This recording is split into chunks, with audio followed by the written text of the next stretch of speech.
I'm Linda Zerilli. It's a real pleasure to welcome you to this event. Before I get started by introducing our wonderful guest here, Daniele Lorenzini, I want to thank the Chicago Center for Contemporary Theory for sponsoring this event, specifically Director Lisa Wedeen, Professor Lisa Wedeen, and our wonderful executive associate director back there, Anna Cyril Jones. Sorry. And program coordinator, Ryan Eckert. Where are you, Ryan? He's here somewhere. Okay, so thanks so much, and everyone else at 3CT who's helped to make this event possible. So this is technically a book salon, and I don't know if you've been to any of these before where we sell the books over there. Definitely buy one on your way out if you don't have it already.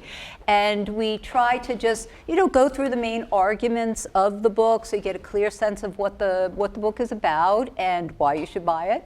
And then we have a general conversation. Both Professor Lorenzini, do you mind if I call you Daniele? Sure.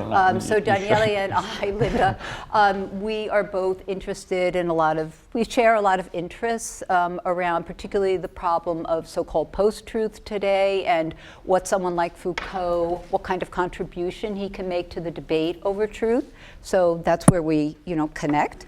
A very brief introduction. So Daniele Lorenzini is Associate Professor of Philosophy at the University of Pennsylvania. And before that, he was Associate Professor of Philosophy at Warwick. He got his degree, his PhD in philosophy at Paris 12 University and Sapienza University, where his dissertation, Politics of Conduct, won the best dissertation in the humanities. He's the author of the book we will be discussing today, The Force of Truth, Critique Genealogy and Truth-Telling in Michel Foucault. And he has written 2 other books, 13 edited books, dozens of articles. I mean, he's extremely prolific, and I highly encourage you to go to his website online and read some of the other works, both on Foucault and others. He's currently working on a book on Frantz Fanon, which we had the pleasure of hearing a little bit about today in the political theory seminar. So I don't know whether Fanon will come up today in our conversation, but let's get going. Yeah. Okay. Great. All right, so I wanted to start with the title of your book, which is, of course, The Force of Truth. And I see that as an invitation to think about, of course, what gives truth its force. I mean, it's really like a simple thing. We think truth has force, but why does it have force? How does it have force? And I think that's really what you're unpacking in the book. And in your view, Foucault's answer to this question of what gives truth its force is unique, it's mostly misunderstood, and politically and ethically relevant, especially in our so-called post-truth times. So I wanted to start with the question of how Foucault is mostly misunderstood. So you open the book by asking if truth has a history. You go on to say that those who would answer in the negative argue that, as a postmodern thinker, Foucault has reduced truth to a historical accident. Equating truth with de facto forms of power, he opens the door to relativism with post-truth and its destructive effects on contemporary democracies. And of course, this is a refrain that goes back at least to the 1980s with political philosophers such as Nancy Fraser, Jürgen Habermas, and Charles Taylor, who you mention in the book, accusing Foucault of relativizing truth so that there can be no rational resistance to systems of power. Now, in your account, Foucault never claims that truth is an illusion, but he does give us a history of truth. However, this history, you say, has never received sustained attention in the Anglophone scholarly literature, with most scholars finding his scattered remarks on truth confusing or even contradictory. Why, in your view, was it essential to reconstruct this history of truth? Can you explain how this history, which is the main subject of the book, differs from the historical reduction of which he is accused? In other words, how can one give a history of truth without reducing truth to its history, as his critics accuse? Great. So thanks everybody for being here. I'm really happy to be here. Thanks Linda and everybody at the 3CT for this invitation. And yeah, so one of the main, I would say, aims for me in this book was to precisely resist to a very common understanding that is proposed, that is offered about Foucault on truth.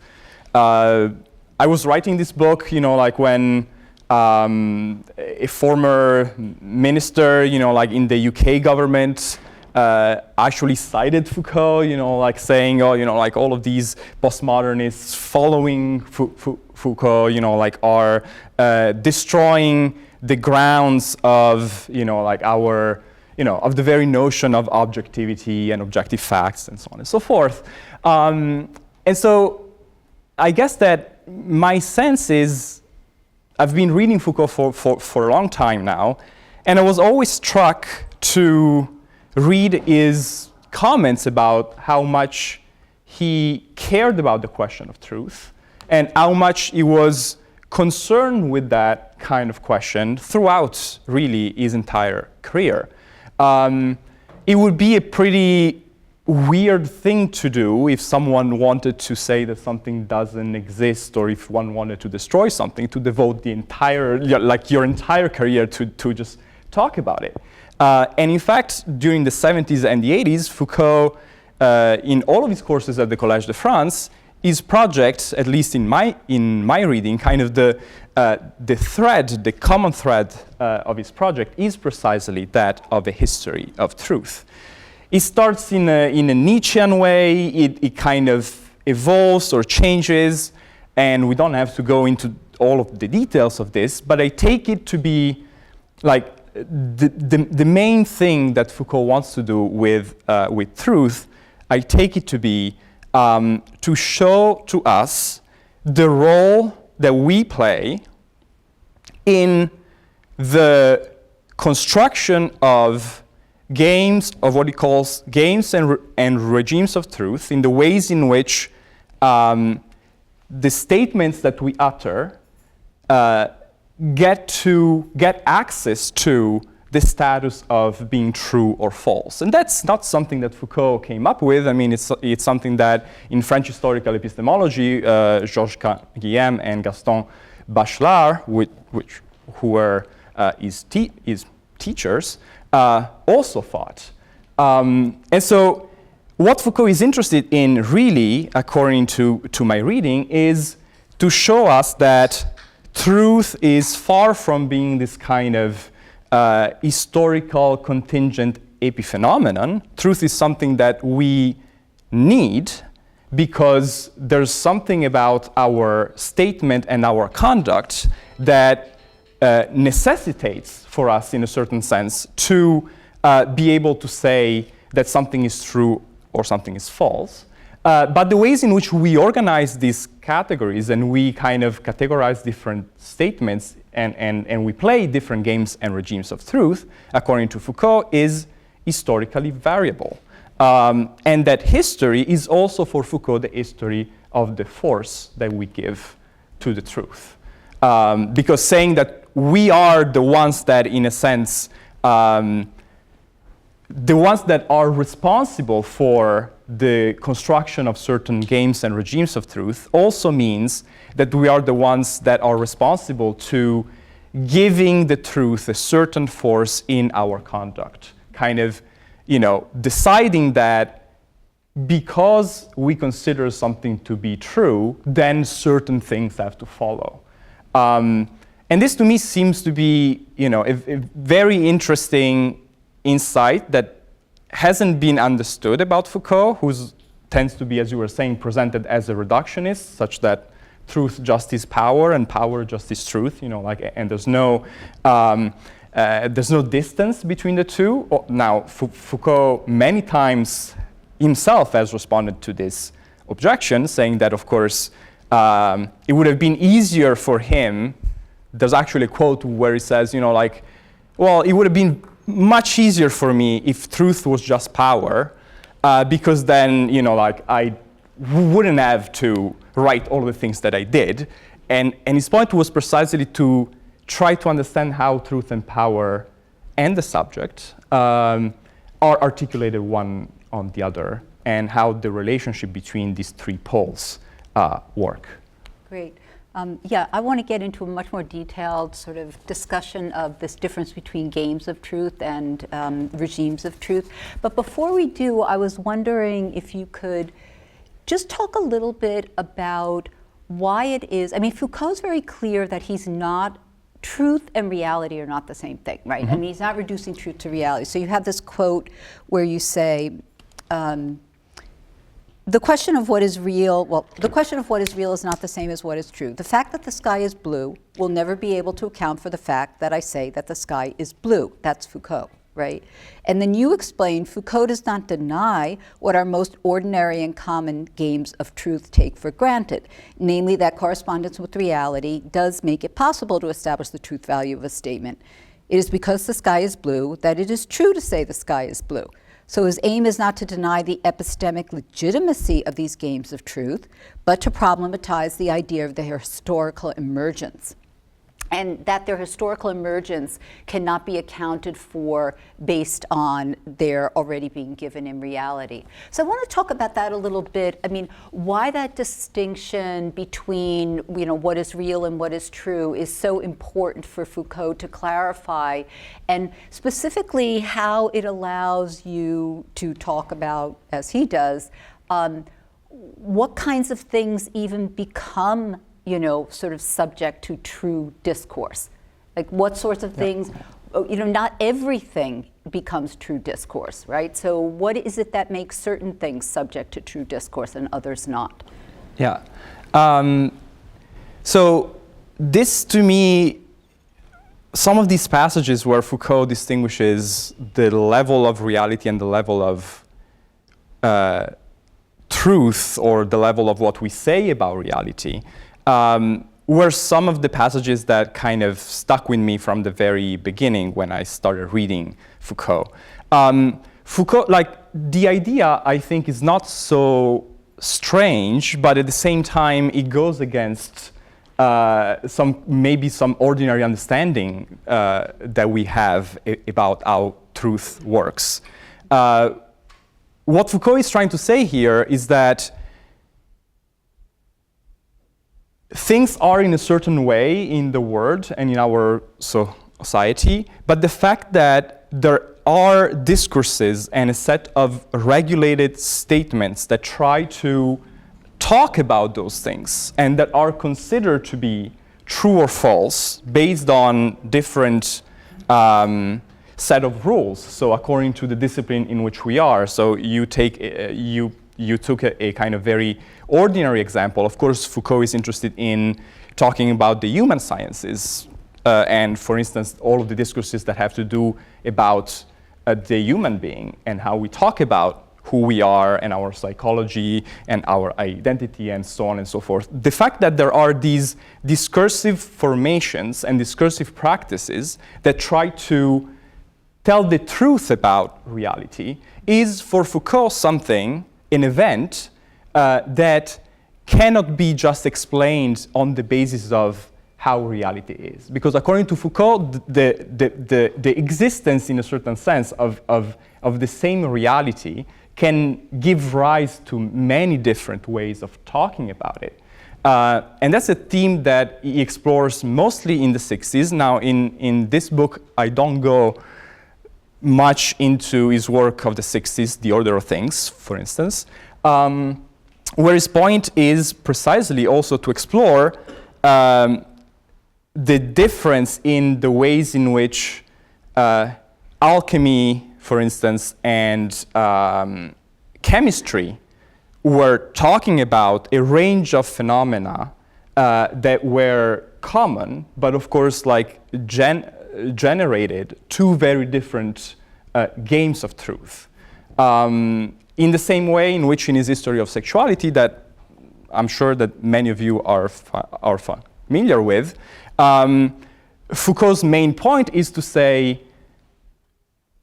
we aren't, or we haven't been extremely inventive when it comes to sexual acts throughout history, but we have talked about them according to many different regimes and games of truth, right? So the fact that now we talk about, well, the fact that at the time when Foucault was writing, like he was mostly focusing on the notion of homosexuality and the fact that that was a notion that didn't exist in ancient Greece, right? So the fact that there are certain categories and certain concepts that we use in order to produce what we consider to be true or false statements about a certain reality for Foucault can never be just explained by that reality. It's a sort of addition. There's something that we add to reality when we start talking about reality and we want to attribute truth and falsity to the statements that we make.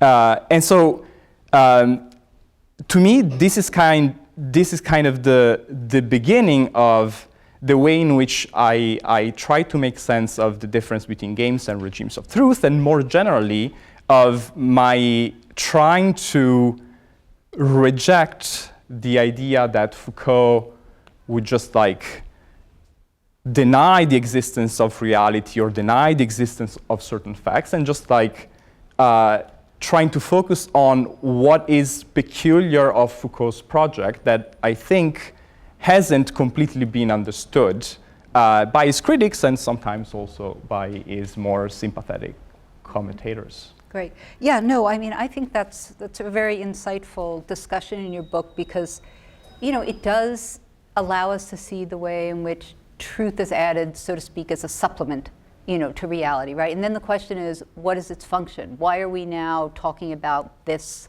realm of human affairs in terms of truth? We didn't talk about it that way before. I mean, as you know, this is something in terms of like politics. Politics was not always talked about in terms of truth, right? Absolutely. But we talk about it in terms of truth now. How did that happen? How did that alter the way we think about politics? So I think this is a crucial distinction, and it takes me into this, you track this history of truth that Foucault is developing, and you distinguish what he was doing in the 1970s, for example. Maybe we can just talk briefly about that, and into the 1980s, which then on the government of the living, which was lectures at the Collège de France, where he really shifts gears. But I mean, it's not a radical departure, but he shifts gears, and this notion of power knowledge which he had been talking about earlier, is bracketed and replaced by the problem of the government of men, or you translate him as human beings, by the truth, right? And so this is really crucial to your retelling of Foucault's history of truth. And here's where he also distinguishes between games and regimes of truth. So first of all, I wanted to ask you to first clarify the distinction between games and regimes of truth and how that breaks with his earlier account of truth and power, the one he had in the 70s. And secondly, why do you think that this distinction between games and regimes arose as a way to explain what he calls a ring of truth that revolves around the exercise of government, right? So in other words, I'd like you to try to unpack for us what really is meant by the government of men by truth. Like, why is that the crucial problematic for Foucault? And how does that lead him to rethink the way in which he was, conceptualizing the relationship between truth and power? I'll try. It's in the book. So there are many things here. Foucault, throughout the 70s, not at the very beginning, but starting from the mid-70s, he starts talking about his project in terms of a politics of truth. And what he means by that, I take it to be to precisely kind of focus on this idea of why the fact that what we say, our statements, are categorized as true or false, why that matters for our political social lives. And I think that Foucault in the 70s, with the notion of power knowledge, which is one of the most well-known notions, concepts that Foucault develops, still is a bit trapped in what he himself calls a circular relation between truth and power, or between knowledge and power. And this circle, so his first definition of what a regime of truth is, for instance, that is found in a text from '76 and developed a couple of years later as well, points to this kind of necessary circularity between certain discourses of truth that engender certain power relations that in turn reinforce and entrench certain regimes of truth, especially when it comes to talking about human and social sciences. Now, I think that this circularity, while not reducing truth to power or power to truth, still, I think, makes Foucault slightly more vulnerable to the objection that we were talking about before, like that of a reduction or that of an account that isn't really able to distinguish the two levels at the right, in the right way. So I make a big deal in this book out of this series of lectures that Foucault gives at the Collège de France in 1980. It's called On the Government of the Living. To me, 1980 for Foucault, well, between 78 and 80 is really a moment of shift in Foucault.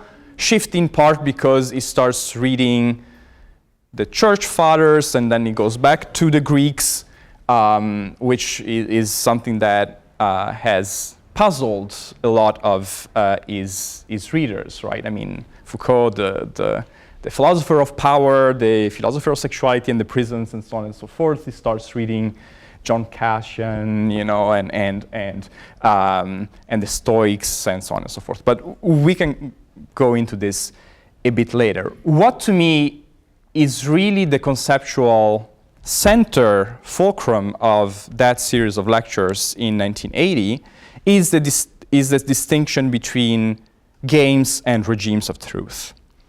And in the literature, the two concepts usually were like always kind of equated. It wasn't really clear when Foucault was talking about one and when Foucault was talking about the other. So what I try to do in the book is to reconstruct his position.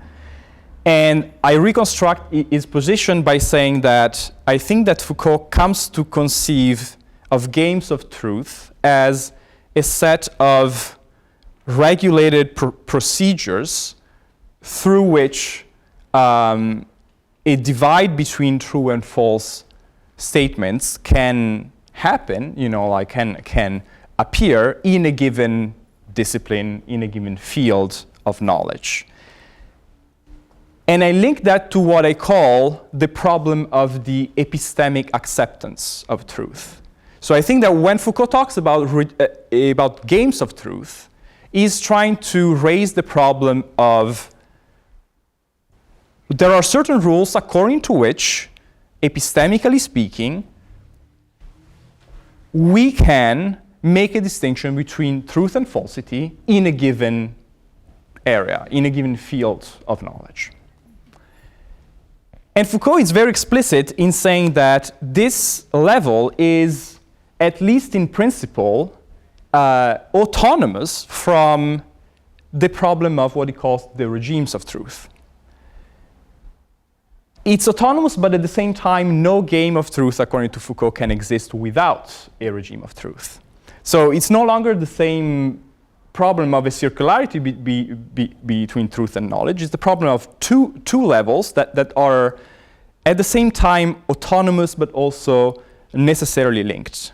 And what a regime of truth is for Foucault is, as he says, what defines the obligations of individuals in relation to certain truth claims.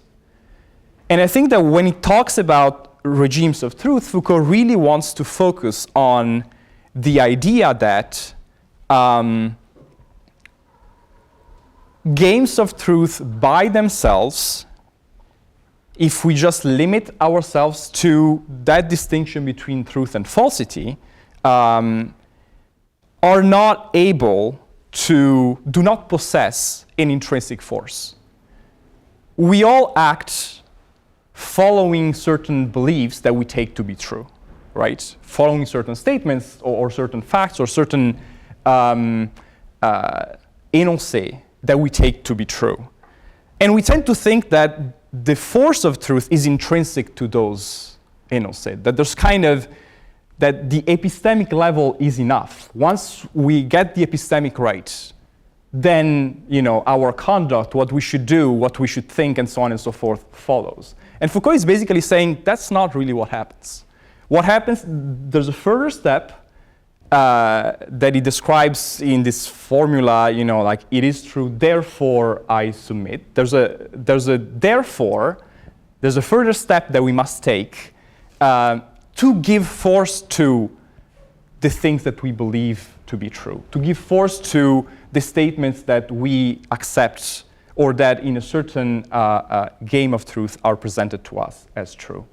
And this difference kind of between games and regimes of truth, to me, at the same time, clearly saves Foucault from the accusation of being a reductionist and gives us, I think, certain new keys to understand the relationship between truth and power by pointing that for Foucault, the ways in which we conduct or are conducted, in which we govern ourselves or are governed, always depend on a set of things that we are told to be true or that we believe that are true. And I think that what Foucault does in making this distinction between games and regimes of truth is trying to give us back some of the agency that maybe we think we don't have when we think that the passage between it is true to therefore I should do this is an automatic one, right? He wants to put a breach there, to kind of dig a hiatus there in order for us to precisely question why we go from this thing is true to therefore I should act in a certain way because that thing is true. Yeah, I mean, I think that's, you know, it's just a brilliant move in this book, and I think you really are, I mean, to my knowledge, but, you know, I'm not really a Foucault scholar, is just to draw that out. I mean, that distinction between games and regimes, and just to, you know, emphasize something with the use of a quote from Foucault that you use in your book as well, because it's assumed that, as you put it, you know, that truth has a force in itself, and that is based on what you call a super historical conception of truth. And Foucault puts it this way: the truth is sufficient for making its own law. And why? Quite simply because the coercive force of truth resides within truth itself. In the search for and manifestation of the truth, what constrains me, what determines my role, what calls on me to do this or that, obliges me in the procedure of the manifestation of truth is the structure of the truth itself. It is truth, and that is all. And so that's a super historical conception. And what I found fascinating in your discussion of that was, as you mentioned, it's really like a platonic conception of truth. And this seems so odd because here we are, post-metaphysical, post-positivist, you know, how can it be that this quasi-platonic idea of truth persists, particularly in, you know, discussions about post-truth or discussions about the role of truth in politics, et cetera. So I was just wondering if you could reflect on that a little bit. Because, I mean, let me just add this one other thing. Yeah. So, you know, because I just, you know, I had someone say to me, but Linda, that's, you know, that's a Platonic conception of truth. Who believes in the Platonic conception of truth anymore? And it was like a lot of people, I mean, you know, a lot of people do this idea that it's true and that's it. And now that I know it's true, you know, something has to follow automatically from that. I mean, I think you brilliantly unpacked that, so. Yeah, I mean, so thanks for this, and I do think that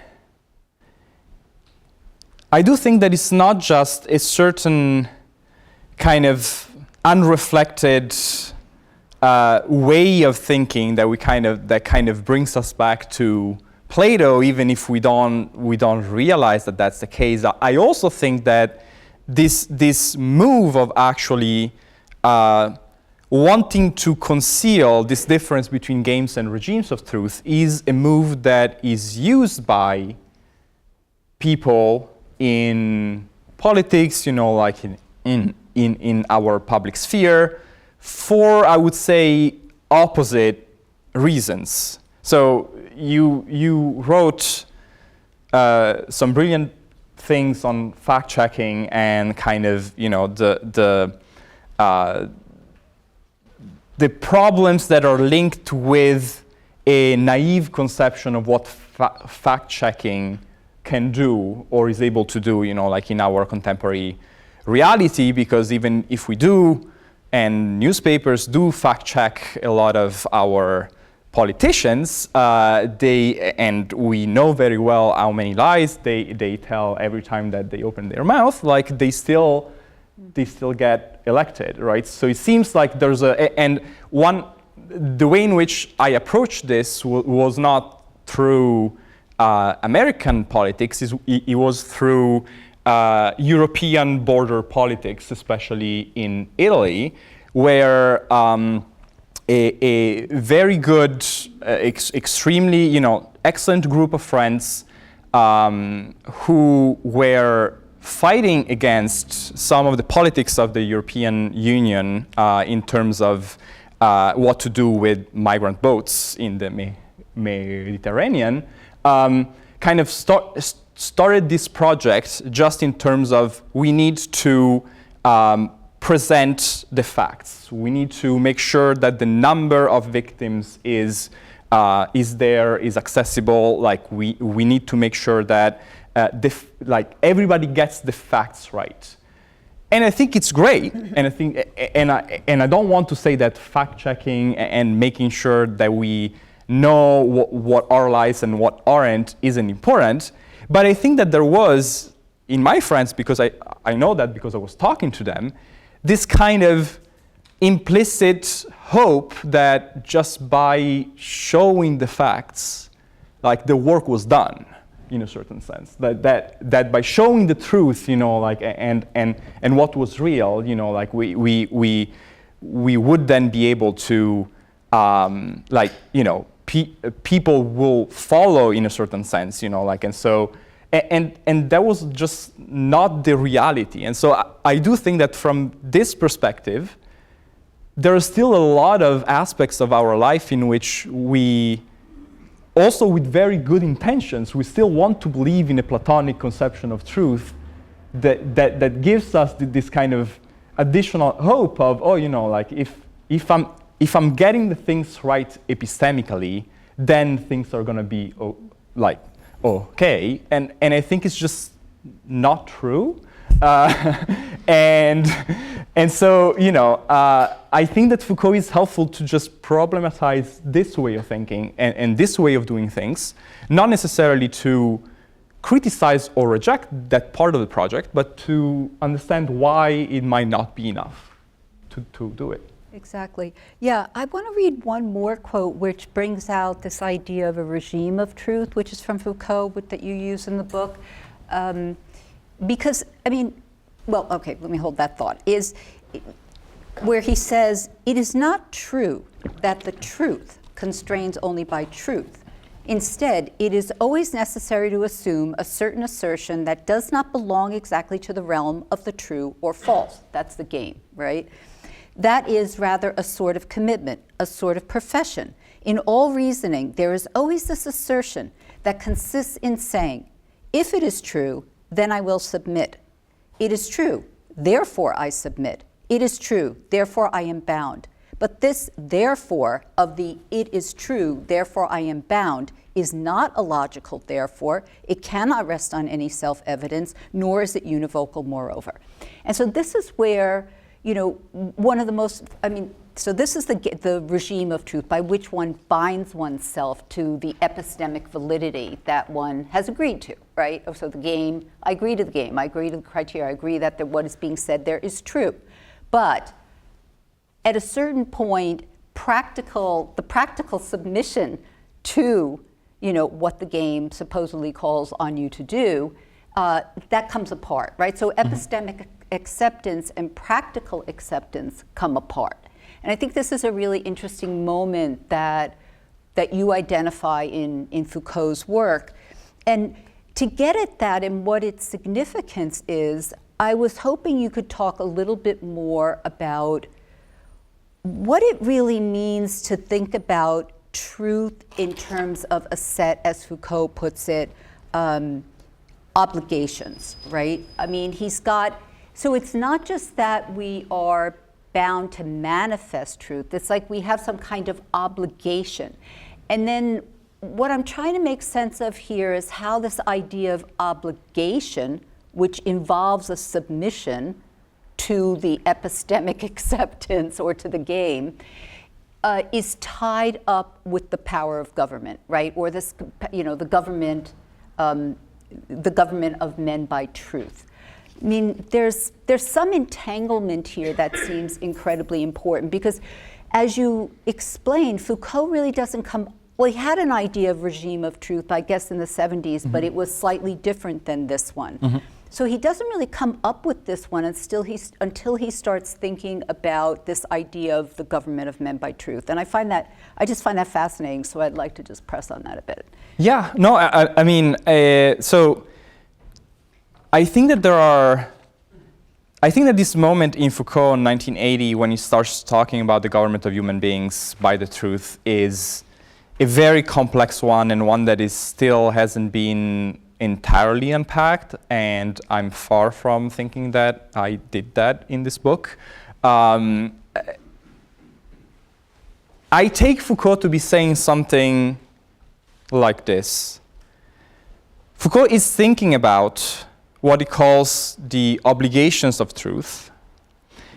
And what he means by that is, I think, simply up to a certain point, the idea that in order for certain conclusions that we might draw from our reasoning, or certain beliefs that we might have, or certain statements that we might take to be true, to transform these truth claims into forces that actually shape the way in which we conduct ourselves.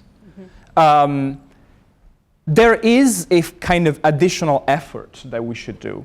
And that's why I think, I don't know who among you, is familiar with the Foucault of the 80s, the ethical Foucault. He talks about the techniques of the self and so on and so forth. And one of the main things about the techniques of the self, the ancient techniques of the self, as Foucault talks about them, is precisely to also explore this way in which, in order for certain statements to become part of what direct our conduct, we need to do certain practices, to do certain exercises. It's not something that comes spontaneous to us. And so I think that this is the insight that Foucault is thinking about.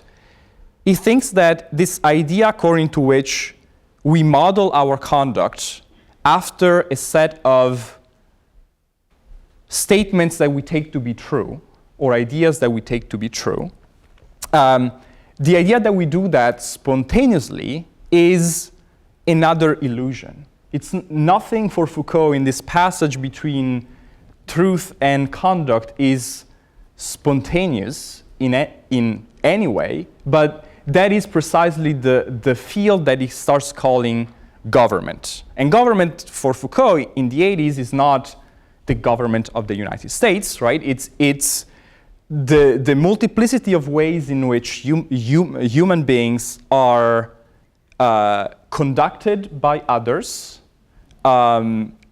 conduct themselves or govern themselves in a certain way, accept to be conducted by others.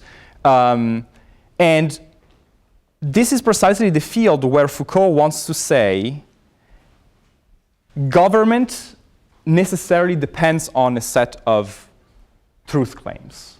We need that aspect, but we also need government we need a set of techniques, we need a kind of additional effort made by ourselves or by others in order for those truth claims to become part of our conduct.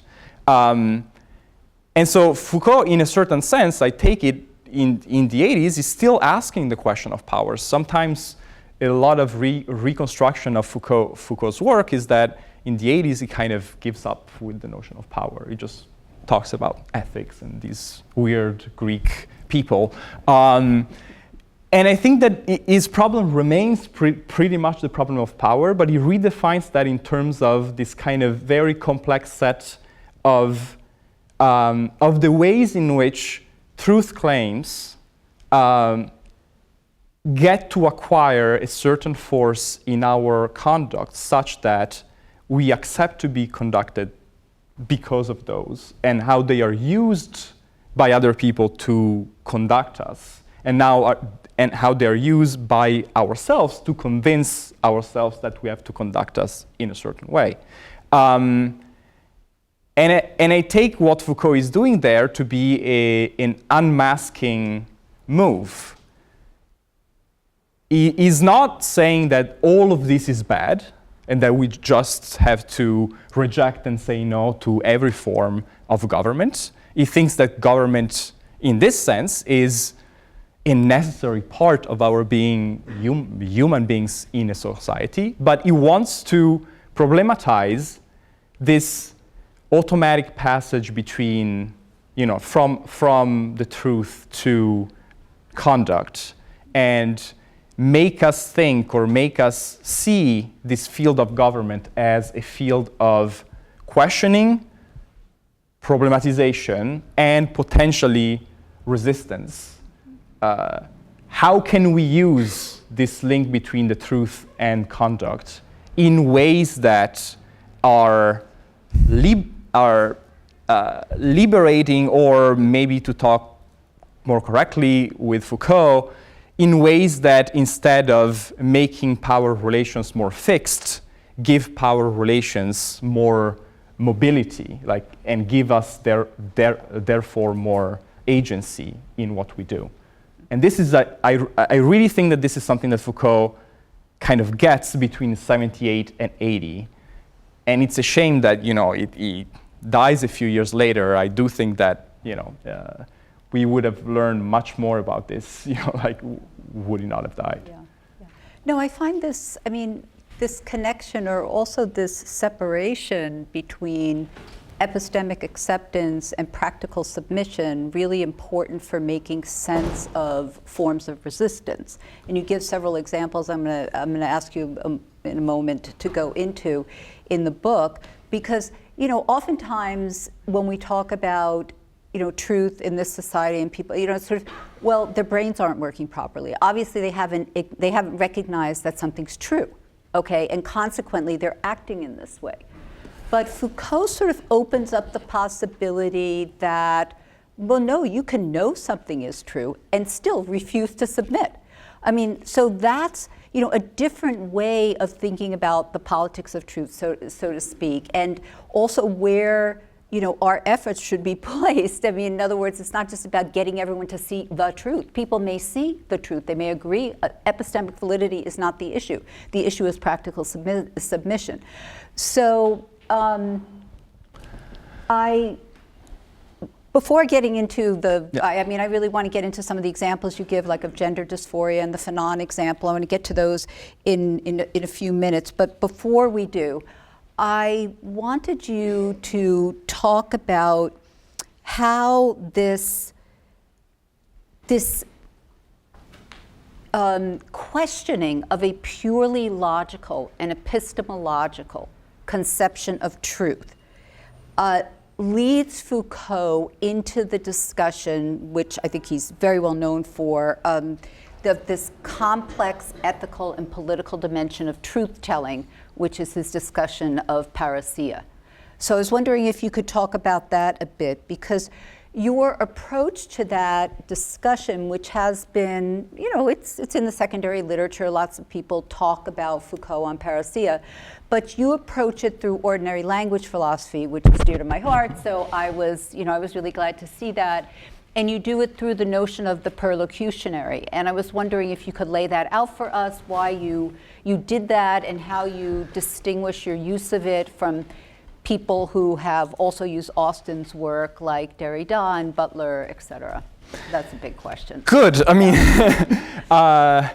again, it's this, I feel the second super big kind of, one of the two big cores of my book. So I'll try to say something about this. So as many of you may know, Foucault, in the last 2 years of his life, from 82 to 84, starts being really interested in this ancient practice of truth-telling, or the way in which he phrases it is a practice of truth-telling that was called parrhesia. And technically, parrhesia doesn't really mean telling the truth, right? It means telling everything. It means this kind of open practice, especially in democratic Athens, of telling everything that one believes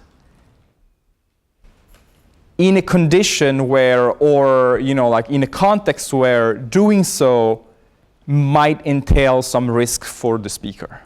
Like, I'm telling you what I think, like even we can take a very ordinary context, right? I mean, that Foucault also talks about a bit,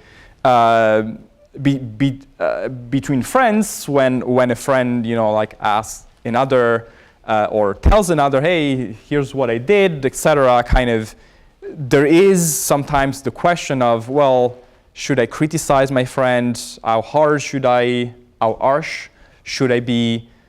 Because the risk is, well, maybe our friendship is going to suffer from that. Or in a political context, it's the idea of taking, of speaking out in public, in the assembly, for instance, and speaking out a truth that one knows is not necessarily very popular. So this interest that Foucault has in parrhesia has been, I think, thought and interpreted in many different ways. Mostly, I would say, in the secondary literature, there's a bit of this romanticization of parrhesia in the late Foucault, and this idea that parrhesia is just this telling truth to power, and it's this kind of pure form of resistance or of critique. I do think that Foucault sometimes seems to go there a bit, but in this book I kind of want to resist this reading, or resist the consequences of this reading, and I give a reading of parrhesia in terms of a specific way of speaking where the consequences, the effects of our speech are more radically than in other cases unknowable a priori. So I take the risk to be linked to the fact that the exercise of parrhesia opens up a space of relative indeterminacy in terms of what is going to happen next. And if we think about this, like we might say, oh, it's true for everything that we do. And maybe that's fair to say, but I do think that following Austin, and most specifically his analysis of the illocutionary dimension of speech, in reality there are a lot of things that we do with words that operate in a field that is pretty much defined, and that we kind of know. I mean, we might not exactly know how our interlocutor is going to respond, but we know that certain things are not going to happen. If I'm polite, if I say certain things, like I move within a field of effects that is predictable. And I think that what parrhesia does for Foucault is opening up a space of utter unpredictability of the effects of the speech. And this, I think, for Foucault is important precisely in order to emphasize a dimension of our speaking practices that is able to disrupt the norms according to which we usually, like the norms that we usually use when we speak and when we distinguish true and false statements. A parrhesiast, in my reading, is not someone that is just like basically like telling the truth in terms of telling us facts or telling us, some truth that comes from physics, for instance, or from another field. The parrhesiast is someone that is creating, up to a certain point, the very norms according to which their speech can function as true. Mm-hmm. And these norms are, so in the book I go into them, I try to make a list of 7 conditions. I say that it's open-ended. I don't want to say that those are the only ones. But the risk, courage, the transparency in relation to what one is thinking, the unpredictability of the effects are some of the conditions according to which the parrhesiast kind of creates their own norms for the telling of a truth that for Foucault is a critical one because it's addressed to someone that has reasons not to want to hear that truth. And so to me, it's fascinating because Foucault has a long-standing interest in truth-telling, but in the 70s, his interest in truth-telling has to do with avowals and confessions. And for him, that is actually a mechanism of submission and subjection, right? Like the ways in which, in a Christian context or in the context of modern medicine or psychoanalysis, we are pushed to tell the truth about ourselves in order for certain power mechanisms to get hold on us. And then you have this almost reversal in the end of his life, like this other form of truth-telling where the subject himself or herself kind of defines the norms through which their discourse can be taken as a discourse of truth and a critical discourse precisely because it kind of introduces a difference or a break. And this tension is to me, very interesting between 2 different forms of truth-telling and tells us something about another very common picture that we have about Foucault or common thing that people say about Foucault that, Foucault is just telling everybody that they're doomed. We're just like, power is everywhere, like there's nothing that we can do, etc. And I think it's always possible for Foucault, on the contrary, to find in every practice a way to reverse it, a way to find this kind of counterpart that can be used in a critical or resistant way. And I think that this is a nice example of that. Yeah, if I may quote you again, because you've got these 2 sentences which I think capture, or really, I guess I would say, really defamiliarize what we think Foucault is doing with truth-telling. And so one of them is that the parrhesiast's main objective is not to persuade, but to courageously voice a critical truth regardless of the consequences. The point of parrhesia is not persuasion or moralization, but the violent eruption of truth. Then the question is, well, what is truth here, right? And you have this other sentence where you say, the truths manifested by the parrhesiast should not be assessed in light of the truth value of her statements, even though the latter can also be true from a constitutive, logical, or epistemological perspective. Can you, I think we probably have a sense of what you mean by this eruption of truth, but that's clearly, I mean, it's just very different from the idea of going around and saying, oh, you know, the sun is shining, and so, you know, I mean, or even say, speaking of political truth, right? There's something else going on here with this idea of an eruption of truth. And the second thing is also, it's not, how should I put it, like, parrhesia is not being measured or seen according to the criteria of epistemic validity, right? That's not it. And so that may sound to people initially strange, like, why not? Okay, then it's not the truth that you're saying. So what are you saying if it's not epistemically valid? Yeah, so this is one of the questions that I kind of, at the beginning, I struggled the most to, I think, make sense of. And where I landed with this question is the idea that parrhesia is, for Foucault, this practice through which we operate precisely at the level of the therefore that we were talking about before. It's this practice where, you know, the truth-telling is not something that derives from a pre-given game of truth that is established, and therefore we follow the rules of that game of truth, and we're able to utter some statements that will be considered as true on the basis of that.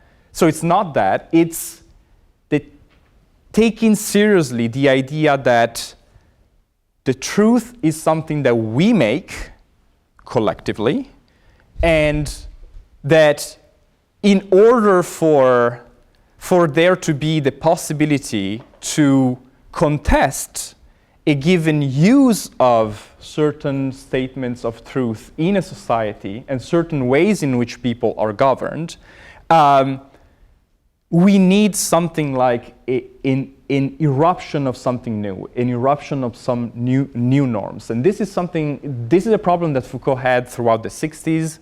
One of the main criticisms against his archaeological method was precisely not being able to explain how we go from one episteme to the other, from one game of truth to another. And I think that at the end of his life, what Foucault is trying to find is one way in which it is possible for people to inaugurate a different space where new rules about the emergence of truth can be created. And now, you know, so, and the parrhesiast would be like this, or the parrhesiastic practice would be this example of a practice that is able to do that precisely. Now, in the book, relying on the work of some colleagues, including Diana Taylor, I also put that in conversation with the Me Too movement, for instance, and the ways in which there are certain movements in recent times as well, very recent times, that seem to operate in a similar way as the parrhesiastic utterance. And part of me using that example is that what I find a bit dangerous in Foucault's attention to parrhesia and ancient parrhesia in ancient Greece is that it sometimes gives the impression that it's kind of this lone individual that is a kind of a hero that, you know, stands up alone against power. And I think that might happen, but I think it's much more interesting for us to look at collective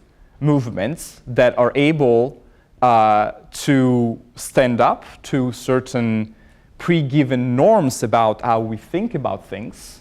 For instance, the Me Too movement, and introducing through a certain exercise of courage, through a certain exercise of risk, without knowing what the consequences are really going to be, introducing a change that sometimes will also engender a change in the norms that we have in society more generally, in what we accept and what we reject, both in terms of truth and falsity and in terms of what we actually do with our life. So to me, the parrhesia is kind of this level that Foucault is trying to get at that is not epistemic and that kind of defines its own conditions for it to be true while performing this form of disruption or this form of critique.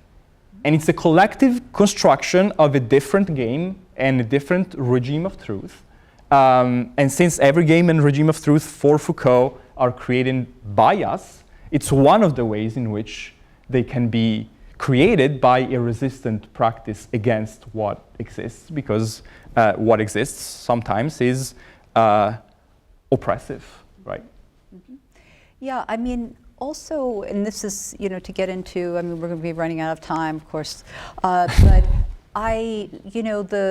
the critical tradition in Foucault, right? I mean, so he's got this discussion in the Truth book, what's it called?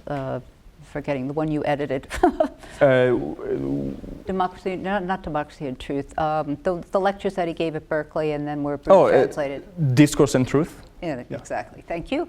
So that book where he distinguishes between, there are these two great traditions, right, that come out of Greece. One is, the analytics of truth, which is concerned primarily with correct reasoning and making sure a statement is correct.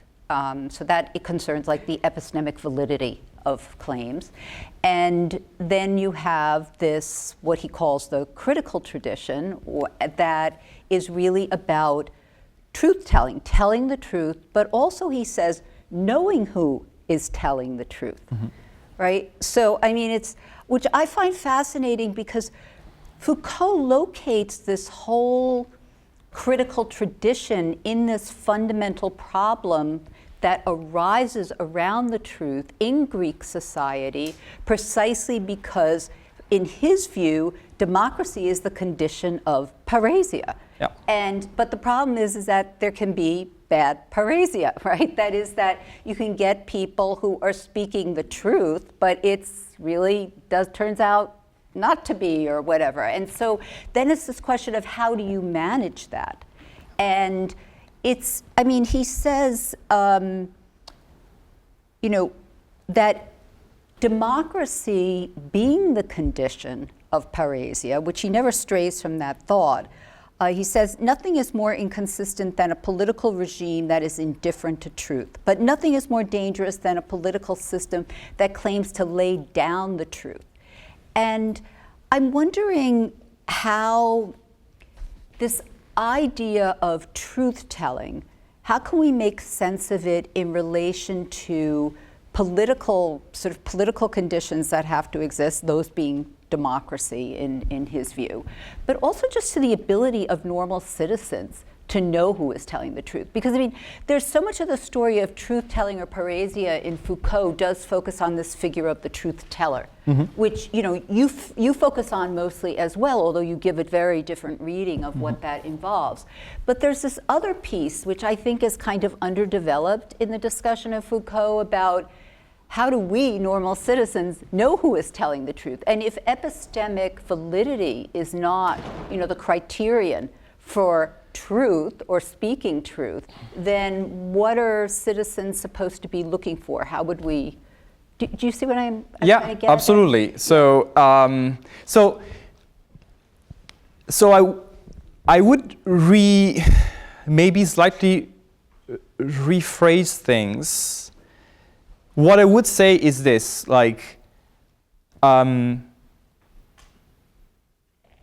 it all depends on what we are looking for.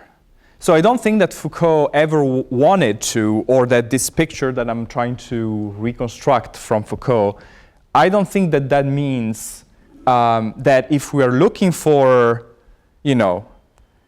knowing the number of people who died in the Mediterranean in the last year, as opposed to the number that is given by Giorgia Meloni in a press conference, that doesn't mean that the level of the epistemic validity or the level of facts is something that isn't important.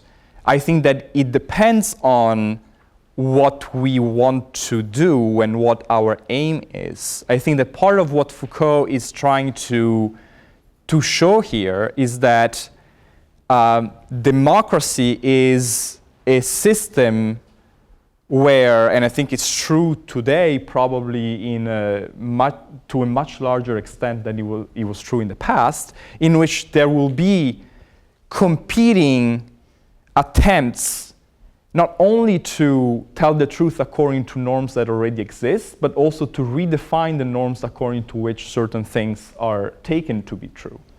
And the ways in which we can distinguish those attempts and kind of follow one or the other, I think, for Foucault, has to be an open question that cannot be resolved simply by looking at the epistemic level.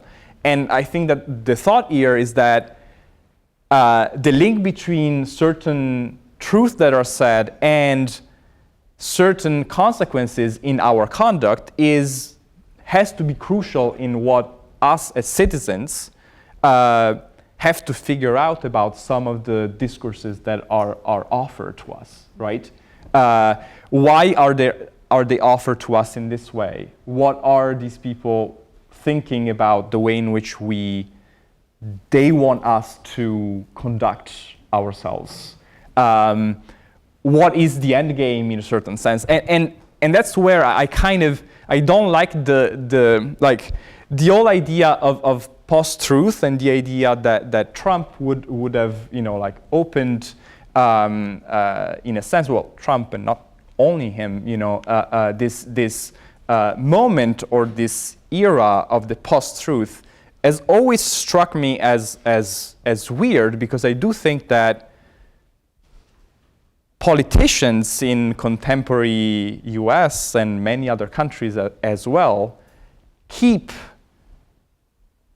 reinventing, in a sense, what the norms of truth are. And I think that the quote that is, or the few quotes that are always cited in the literature on post-truth about alternative facts, for instance, do not take into account the fact that politicians keep telling us things that they want us to believe they are true, and they do that in order for us to have a certain, to conduct ourselves in a certain way.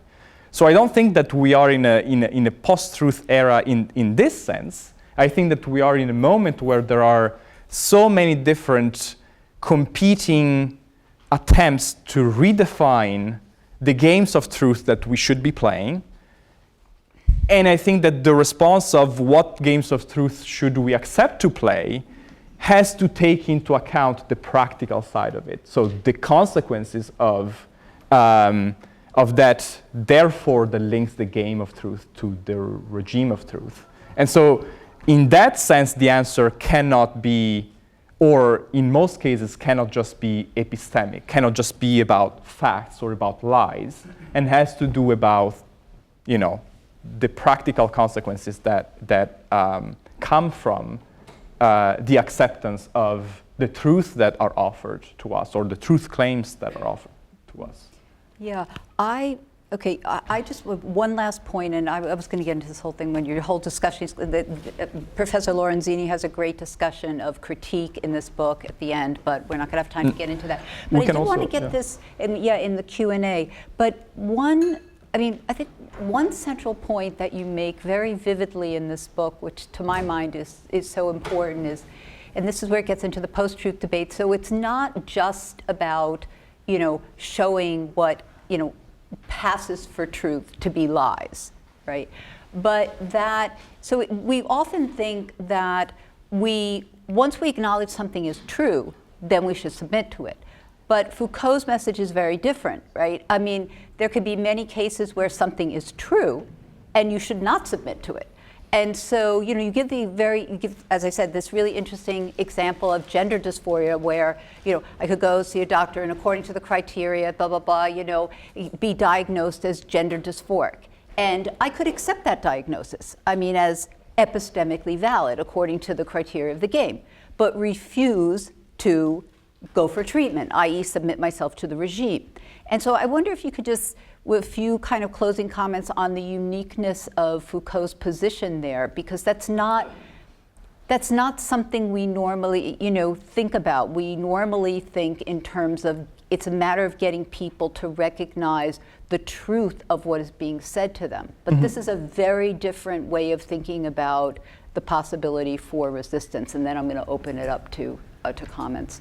Yeah, no, thanks for this question. And I want to be very brief because I also want to hear questions, comments, and reactions. And I guess that to try to say this really in a couple of sentences, I think that Foucault wants to emphasize the ways in which we can strategically choose what to do in relation to a game of truth that we are supposed to play and a regime of truth that we are supposed to submit to. And I think that part of what Foucault is trying to say there is there are many different ways in which we can accept a truth epistemically, but still, because that's the game of truth that exists in reality, we're not interested in redefining the game of truth, but still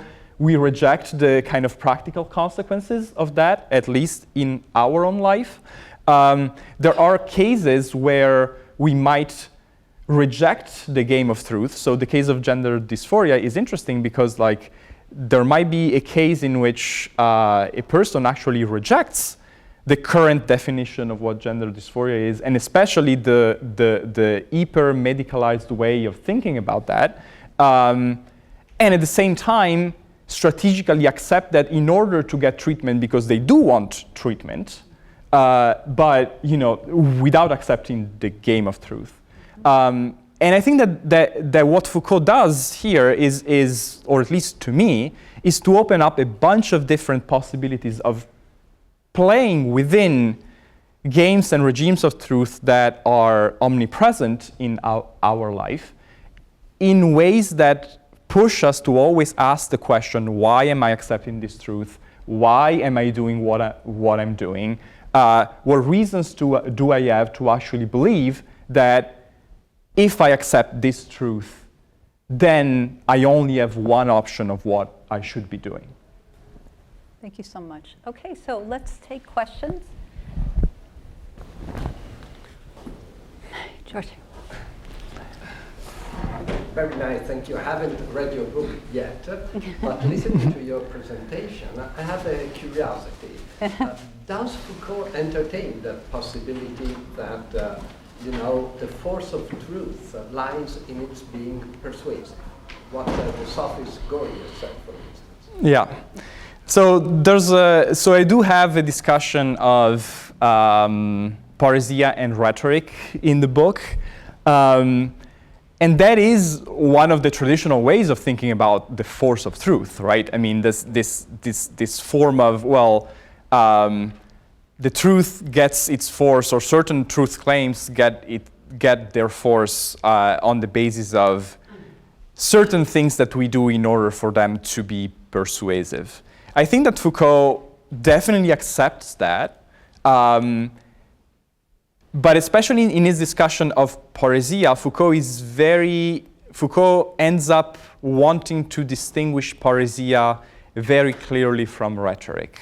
And that's a big discussion in the literature because, of course, if you go and see the actual history of the practice of parrhesia, it's not as distinguished and distinct from rhetoric as Foucault makes it sound.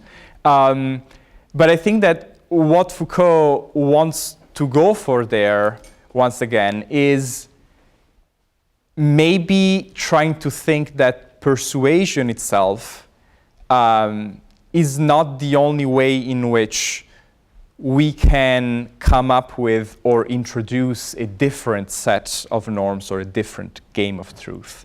So it's a very complex question in Foucault. I think that he thinks that for sure persuasion is one way in which truth is given force.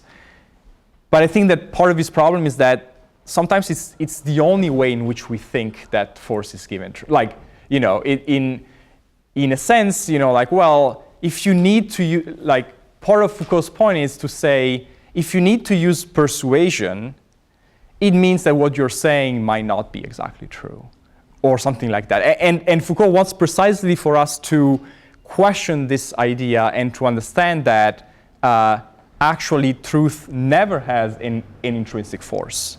And so persuasion is one of the many techniques through which truth is given a force, but there are many more of them.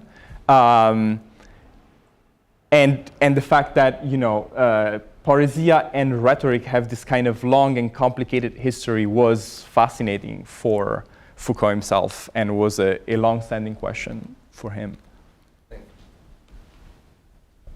Back there? Yeah, could you clarify the question or the example of gender dysphoria? Yeah. So the way in which I use it in the book is to basically say this. So it's the part where I talk about the difference between games and regimes of truth.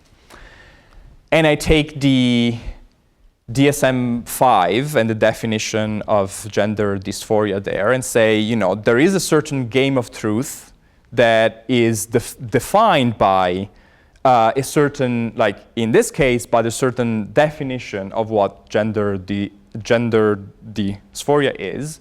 And practitioners and physicians and so on and so forth, you know, like will, at least some of them, play this game of truth and look at certain symptoms and certain like aspects of one's life and come to the conclusion or the diagnosis that someone is gender dysphoric.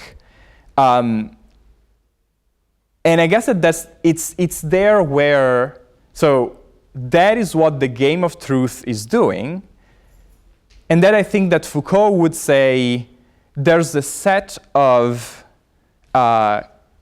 consequences that are defined within the medical psychiatric fields of this kind of diagnosis.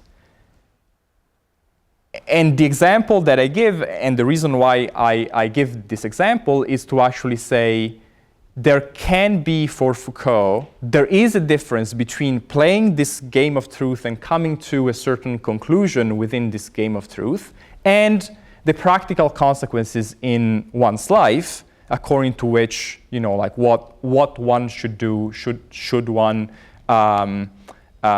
undergo treatment, what kind of treatment, and so on and so forth.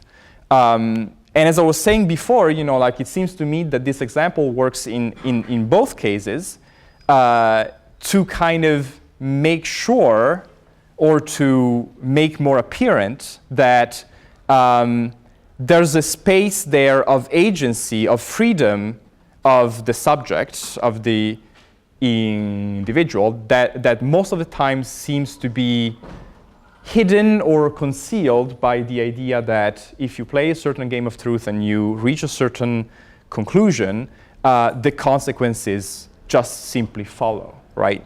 So that's the way in which I use the example in the book. And I think that there are plenty of other possible examples of ways in which we can detach the playing of a certain game of truth and certain conclusions that we get from there, and the practical consequences of those conclusions that sometimes are presented to us as necessary, but that I think Foucault would tell us they are much more open-ended and much more open to our own action than they are presented.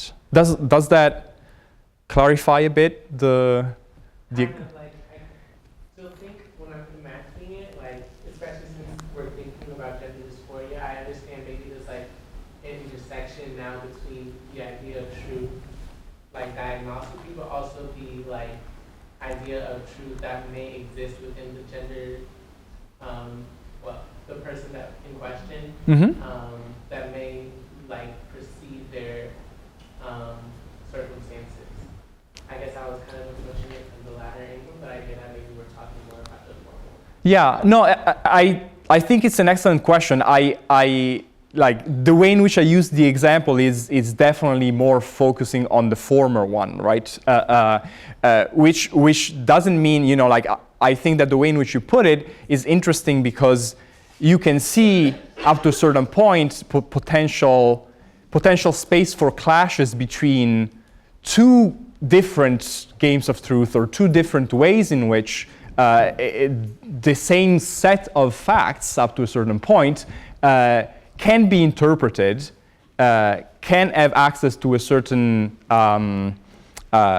status of being, you know, considered as true, and can give then space to certain conducts that can be different. So this is also another thing that I think Foucault is really helpful for us with, like this idea of there can be clashes between different games of truth, you know, like, and up to a certain point, it is up to us to be aware of those clashes and to be aware that we have a role to play in deciding what to do, right?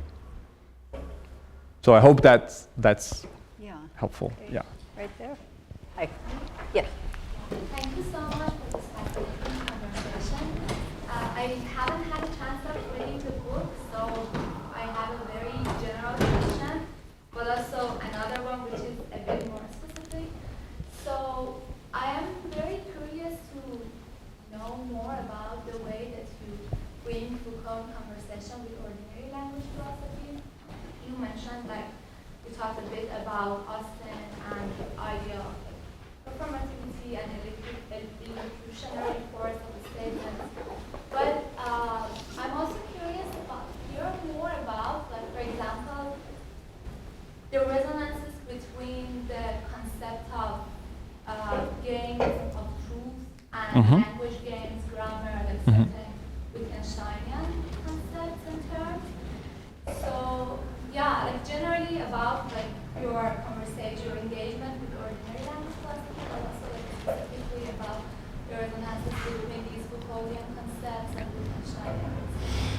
Yeah, thanks. This is a great question, and it has been an interest of mine to go into this. So Foucault, you know, now that we have access to his archives, we know much better all of the things that he read, Austin, Wittgenstein, Ryle, Searle, etc., mostly between 66 and 68 when he was in Tunis. And his discussion of games of truth in 1980 is clearly inspired by Wittgenstein. He talks about grammar there. He talks about science as a family of games of truth that kind of follow the same grammar. So Foucault there, I think, is really talking about, like, he's really thinking about Wittgenstein. He doesn't refer to Wittgenstein, but once again, that's a common practice in Foucault. He tends not to refer to the authors that he is mostly thinking about, which makes it nice for us, you know, like to try to figure out these things. So I definitely think that the way in which Foucault is thinking about games of truth is deeply influenced by Wittgenstein. At the same time, I do think that the notion of games of truth and the notion of language games in the way in which they are used by Wittgenstein and Foucault do not play exactly the same role. And I will say, especially when it comes to the political question, like, it seems to me that for Wittgenstein, even though I'm very sympathetic with political readings of Wittgenstein, he definitely has more of a naturalistic tendency or a tendency to think about language games much more in connection to our forms of life that are both natural / biological and cultural. Whereas I think that for Foucault, this at least the aspect of the naturalistic aspect that you can find in Wittgenstein is definitely not there. So, well, there would be many things to say. I've always said that that is one of the most interesting aspects to me also of Foucault. So I edited a book on Foucault and Wittgenstein a few years ago, and I think there's still a lot of work that can be done on that.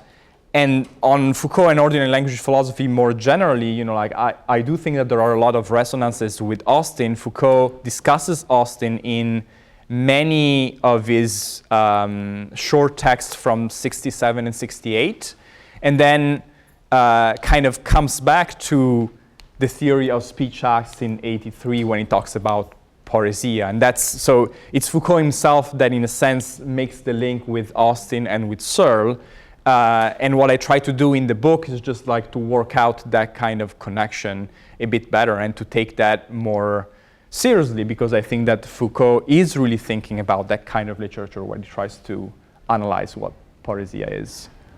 Okay, I think we are, can you do this question really quickly because we need to stop? Yeah, sorry, very quickly. It's okay. So I wanted to ask about the content of truth in the two levels you discussed, just because at the level of games of truth, you said that, you know, it's conditioned by the epistemic, but, you know, there's an idea of correspondence, but then in the second level, that Foucault calls attention to what we do with that, and I take that to be maybe of a different quality. For example, we can all agree that undocumented immigrants are undocumented, but then what you do with that on this second level is subject to something that seems to be more complex than a kind of factualization and some kind of ethical stance, or like, how do I want to live my life? What does it mean to belong to a community?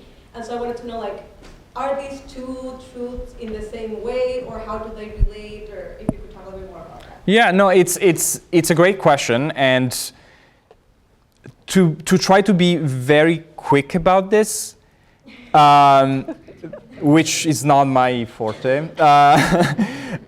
So what Foucault is thinking about is, you know, when he talks about a regime of truth, I think that he's mostly thinking about truth as defined by a given game of truth that is also linked to what he calls a regime of truth, which doesn't in itself define any kind of truth, but simply defines, as he says, the obligations of individuals in relation to a given game of truth that is played.